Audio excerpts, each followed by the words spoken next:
2011లో Telangana IT అసోసియేషన్ని ఈ IT ఎంప్లాయీస్లలో కొంత తెలంగాణ సోయి కల్పించాలని చెప్పి మనం ప్రారంభించాము. ఆ రోజు నుంచి కూడా మన సంస్కృతి ఎలా ఉంటుందనేది ఈ ఐటీ ఫీల్డ్లో ఉన్న వాళ్ళకి ఇంట్రడ్యూస్ చేయాలి. ఎందుకంటే కేవలం తెలంగాణ వాళ్ళే లేరు ఇక్కడ, అన్ని ప్రాంతాల నుంచి ఉన్నారు, అన్ని రాష్ట్రాల నుంచి ఉన్నారు. కాబట్టి వాళ్ళందరినీ మన సంస్కృతిలో భాగం చేయాలనే ఉద్దేశంతో బతుకమ్మ కానీ, బోనాలు కానీ, ఇటువంటి పండుగలన్నీ కూడా 2011 నుంచి సెలబ్రేట్ చేస్తున్నాము. నేను టీటా గౌరవాధ్యక్షునిగా ఉంటుంది, సందీప్ కుమార్ మక్తాల టీటా నడిపించేవాడు. సో ఈ బోనాల వల్ల అంటే ఎందుకు మన కల్చర్లో బోనాలు భాగమైనాయి అంటే, బోనాలు ఎప్పుడు కూడా ఆషాఢ మాసంలో వస్తాయి. ఈ ఆషాఢ మాసం ఉన్న 4 ఆదివారాలు కూడా బోనాల పండుగ చాలా బాగా చేస్తారు. అయితే వర్షాకాలంలో వచ్చే ఈ పండుగకు ఒక ప్రాధాన్యత ఏముందంటే, వర్షాలు పడ్డప్పుడు కొత్త నీరు వస్తుంది, వచ్చినప్పుడు ఇన్ఫెక్షన్స్ బాగా వస్తాయి. ఎందుకంటే ఆల్రెడీ స్టాగ్నేటెడ్ వాటర్ ఉంటుంది, ఈ రెండు మిక్స్ కావడం వల్ల ఇన్ఫెక్షన్స్ ఎక్కువ వస్తాయి. వెనకటి రోజుల్లో చెరువులలో నీళ్ళే తాగేవాళ్ళు, ఆ నీళ్ళు తాగడం వల్ల ఇన్ఫెక్షన్స్ వస్తాయి, బోనం వండుతారు. అయితే ఆ రకంగా ఇది చరిత్రలో ప్రసిద్ధి చెందింది. వెనకటి రోజుల్లో మోర్టాలిటీ రేట్ ఎక్కువ ఉండే, ఇన్ఫాంటైల్ మోర్టాలిటీ అంటే పిల్లవాడు 1 year బతకడం కష్టంగా ఉండేది. 10 మంది పుడితే ఒకరిద్దరే బతికేవాళ్ళు.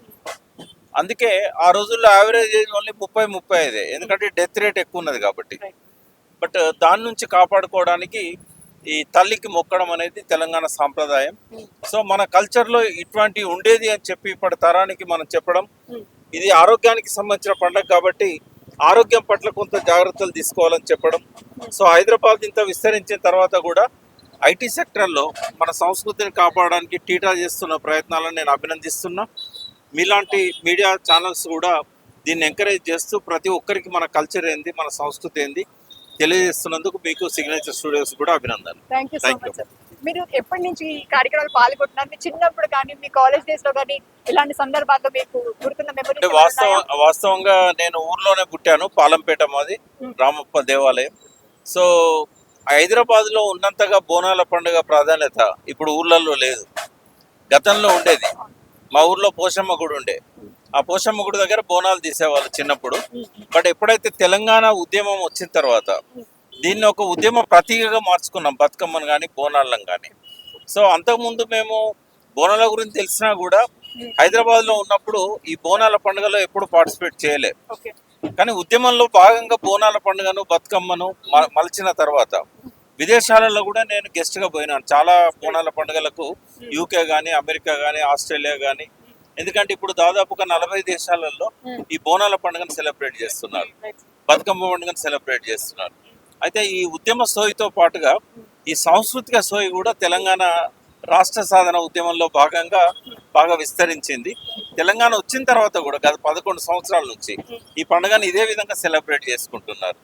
అంటే రాబోయే తరాలకు కూడా మన కల్చర్, దాని ఇంపార్టెన్స్ ఏందో తెలవడానికి కావాలని. ఇంకోటి ఏంటంటే, కేవలం బతుకమ్మకు బోనాలు ఇవన్నీ బతుకమ్మ పండుగ బోనాల పండుగ చేసి సంతృప్తి పడకుండా దీన్ని ఒక అకేషన్గా తీసుకొని హెల్త్ మీద అవేర్నెస్ క్రియేట్ చేయాలి. ఇప్పుడు మనం ఆరోగ్యంగా ఉండాలంటే మనం ఏం తింటున్నాం అనేది చాలా ఇంపార్టెంట్. మనం తినే ఫుడ్లో మన సాంప్రదాయక వంటలు లేవు ఇప్పుడు. అంత పిజ్జాలు, బర్గర్లు, ఫాస్ట్ ఫుడ్స్, వాటిలలో వేసే కలర్స్ వల్ల మానసికంగా కూడా హైపర్ యాక్టివ్ అయ్యి ఆత్మహత్యలు కానీ, హత్యలు కానీ, ఇవన్నీ పిల్లలలో ఆ టెండెన్సీ పెరుగుతున్నది. మొన్న ఒక 10th క్లాస్ అమ్మాయి వాళ్ళ మదర్ని చంపించింది. ఇటువంటివన్నీ ఎందుకు జరుగుతున్నాయి? స్వేచ్ఛ సూసైడ్ చేసుకున్నది. ఇవన్నిటికీ తీవ్రమైన ఆలోచనలు రావడానికి మన ఫుడ్ కలర్స్ కారణం.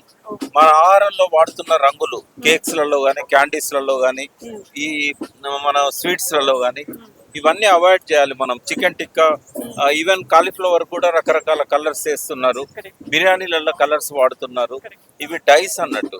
వీటి వల్ల హైపర్ యాక్టివ్ అవుతున్నాం, దానివల్ల మనం మనిషిలాగా ఆలోచించట్లేదు. కాబట్టి ఈ పండుగలను కేవలం పండుగ వరకే పరిమితం చేయకుండా ఈ పండుగలను ఆరోగ్యానికి లింక్ చేసి, ఎందుకంటే ఈ పండుగ పుట్టిందే ఆరోగ్యం కోసం, బతుకమ్మ పుట్టిందే ఆరోగ్యం కోసం. పర్యావరణ పరిరక్షణ, ఆరోగ్యం, ఈ రెండు ఏ పండుగలోనైనా చాలా ముఖ్యమైనవి.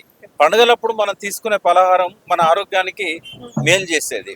వీటి మీద కూడా మనం సోయి కల్పించినప్పుడే ఈ పండుగలు జరుపుకోవడంలో ఒక సార్థకత ఉంటుంది. దానివల్ల మనం నెక్స్ట్ జనరేషన్కి ఆరోగ్యం పట్ల కూడా ఒక మంచి అవగాహన ఇచ్చిన వాళ్ళం. 2011లో తెలంగాణ ఐటీ అసోసియేషన్ని ఈ ఐటీ ఎంప్లాయీస్లలో కొంత తెలంగాణ సోయి కల్పించాలని చెప్పి మనం ప్రారంభించాము. రైట్. ఆ రోజు నుంచి కూడా మన సంస్కృతి ఎలా ఉంటుందనేది ఈ ఐటీ ఫీల్డ్లో ఉన్న వాళ్ళకి ఇంట్రడ్యూస్ చేయాలి. ఎందుకంటే కేవలం తెలంగాణ వాళ్ళే లేరు ఇక్కడ, అన్ని ప్రాంతాల నుంచి ఉన్నారు, అన్ని రాష్ట్రాల నుంచి ఉన్నారు. రైట్. కాబట్టి వాళ్ళందరినీ మన సంస్కృతిలో భాగం చేయాలనే ఉద్దేశంతో బతుకమ్మ కానీ బోనాలు కానీ ఇటువంటి పండుగలన్నీ కూడా 2011 నుంచి సెలబ్రేట్ చేస్తున్నాము. ఓకే. నేను టీటా గౌరవాధ్యక్షునిగా ఉంటిని, సందీప్ కుమార్ మక్తాల టీటా నడిపించేవాడు. రైట్. సో ఈ బోనాల వల్ల అంటే ఎందుకు మన కల్చర్లో బోనాలు భాగమైనాయి అంటే, బోనాలు ఎప్పుడు కూడా ఆషాఢ మాసంలో వస్తాయి. ఈ ఆషాఢ మాసం ఉన్న 4 ఆదివారాలు కూడా బోనాల పండుగ చాలా బాగా చేస్తారు. రైట్. అయితే వర్షాకాలంలో వచ్చే ఈ పండుగకు ఒక ప్రాధాన్యత ఏముందంటే, వర్షాలు పడ్డప్పుడు కొత్త నీరు వస్తుంది, వచ్చినప్పుడు ఇన్ఫెక్షన్స్ బాగా వస్తాయి. ఎందుకంటే ఆల్రెడీ స్టాగ్నేటెడ్ వాటర్ ఉంటుంది, ఈ రెండు మిక్స్ కావడం వల్ల ఇన్ఫెక్షన్స్ ఎక్కువ వస్తాయి. వెనకటి రోజుల్లో చెరువులలో నీళ్ళే తాగేవాళ్ళు, ఆ నీళ్ళు తాగడం వల్ల ఇన్ఫెక్షన్స్ వస్తాయి, బోనం వండుతారు. అయితే ఆ రకంగా ఇది చరిత్రలో ప్రసిద్ధి చెందింది. వెనకటి రోజుల్లో మోర్టాలిటీ రేట్ ఎక్కువ ఉండే, ఇన్ఫాంటైల్ మోర్టాలిటీ అంటే పిల్లవాడు 1 year బతకడం కష్టంగా ఉండేది. 10 మంది పుడితే ఒకరిద్దరే బతికేవాళ్ళు. అందుకే ఆ రోజుల్లో యావరేజ్ ఏజ్ ఓన్లీ 30-35, ఎందుకంటే డెత్ రేట్ ఎక్కువ ఉన్నది కాబట్టి. బట్ దాని నుంచి కాపాడుకోవడానికి ఈ తల్లికి మొక్కడం అనేది తెలంగాణ సాంప్రదాయం. సో మన కల్చర్లో ఇటువంటి ఉండేది అని చెప్పి ఇప్పటి తరానికి మనం చెప్పడం, ఇది ఆరోగ్యానికి సంబంధించిన పండుగ కాబట్టి ఆరోగ్యం పట్ల కొంత జాగ్రత్తలు తీసుకోవాలని చెప్పడం. సో హైదరాబాద్ ఇంత విస్తరించిన తర్వాత కూడా ఐటీ సెక్టర్లో మన సంస్కృతిని కాపాడడానికి టీటా చేస్తున్న ప్రయత్నాలను నేను అభినందిస్తున్నా. మీలాంటి మీడియా ఛానల్స్ కూడా దీన్ని ఎంకరేజ్ చేస్తూ ప్రతి ఒక్కరికి మన కల్చర్ ఏంది, మన సంస్కృతి ఏంది తెలియజేస్తున్నందుకు మీకు సిగ్నేచర్ స్టూడియోస్ కూడా అభినందనలు. Thank you so much sir. మీరు ఎప్పటి నుంచి ఈ కార్యక్రమాలు పాల్గొంటున్నారు? మీ చిన్నప్పుడు కానీ మీ కాలేజ్ డేస్ లో కానీ ఇలాంటి సందర్భాల్లో మీకు గుర్తున్న అంటే మెమరీ? వాస్తవంగా నేను ఊర్లోనే పుట్టాను, పాలంపేట మాది, రామప్ప దేవాలయం. సో హైదరాబాద్లో ఉన్నంతగా బోనాల పండుగ ప్రాధాన్యత ఇప్పుడు ఊర్లలో లేదు. గతంలో ఉండేది, మా ఊర్లో పోషమ్మ గుడి ఉండే, ఆ పోషమ్మ గుడి దగ్గర బోనాలు తీసేవాళ్ళు చిన్నప్పుడు. బట్ ఎప్పుడైతే తెలంగాణ ఉద్యమం వచ్చిన తర్వాత దీన్ని ఒక ఉద్యమ ప్రతీకగా మార్చుకున్నాం, బతుకమ్మను కానీ బోనాలను కానీ. సో అంతకుముందు మేము బోనాల గురించి తెలిసినా కూడా హైదరాబాద్లో ఉన్నప్పుడు ఈ బోనాల పండుగలో ఎప్పుడు పార్టిసిపేట్ చేయలే. కానీ ఉద్యమంలో భాగంగా బోనాల పండుగను బతుకమ్మను మలిచిన తర్వాత విదేశాలలో కూడా నేను గెస్ట్గా పోయినాను చాలా బోనాల పండుగలకు, యూకే కానీ అమెరికా కానీ ఆస్ట్రేలియా కానీ. ఎందుకంటే ఇప్పుడు దాదాపుగా 40 దేశాలలో ఈ బోనాల పండుగను సెలబ్రేట్ చేస్తున్నారు, బతుకమ్మ పండుగను సెలబ్రేట్ చేస్తున్నారు. అయితే ఈ ఉద్యమ సోయితో పాటుగా ఈ సాంస్కృతిక సోయి కూడా తెలంగాణ రాష్ట్ర సాధన ఉద్యమంలో భాగంగా బాగా విస్తరించింది. తెలంగాణ వచ్చిన తర్వాత కూడా గత 11 సంవత్సరాల నుంచి ఈ పండుగను ఇదే విధంగా సెలబ్రేట్ చేసుకుంటున్నారు. అంటే రాబోయే తరాలకు కూడా మన కల్చర్, దాని ఇంపార్టెన్స్ ఏందో తెలవడానికి కావాలంటే. ఇంకోటి ఏంటంటే కేవలం బతుకమ్మకు బోనాలు ఇవన్నీ బతుకమ్మ పండుగ బోనాల పండుగ చేసి సంతృప్తి పడకుండా దీన్ని ఒక అకేషన్గా తీసుకొని హెల్త్ మీద అవేర్నెస్ క్రియేట్ చేయాలి. ఇప్పుడు మనం ఆరోగ్యంగా ఉండాలంటే మనం ఏం తింటున్నాం అనేది చాలా ఇంపార్టెంట్. మనం తినే ఫుడ్లో మన సాంప్రదాయక వంటలు లేవు ఇప్పుడు. అంత పిజ్జాలు, బర్గర్లు, ఫాస్ట్ ఫుడ్స్, వాటిలలో వేసే కలర్స్ వల్ల మానసికంగా కూడా హైపర్ యాక్టివ్ అయ్యి ఆత్మహత్యలు కానీ హత్యలు కానీ ఇవన్నీ పిల్లలలో ఆ టెండెన్సీ పెరుగుతున్నది. మొన్న ఒక 10th క్లాస్ అమ్మాయి వాళ్ళ మదర్ని తప్పించింది. ఇటువంటివన్నీ ఎందుకు జరుగుతున్నాయి? స్వేచ్ఛ సూసైడ్ చేసుకున్నది. ఇవన్నిటికీ తీవ్రమైన ఆలోచనలు రావడానికి మన ఫుడ్ కలర్స్ కారణం. మన ఆహారంలో వాడుతున్న రంగులు, కేక్స్లలో కానీ క్యాండీస్లలో కానీ ఈ మన స్వీట్స్లలో కానీ ఇవన్నీ అవాయిడ్ చేయాలి. మనం చికెన్ టిక్కా, ఈవెన్ కాలీఫ్లవర్ కూడా రకరకాల కలర్స్ వేస్తున్నారు, బిర్యానీలలో కలర్స్ వాడుతున్నారు. ఇవి డైస్ అన్నట్టు.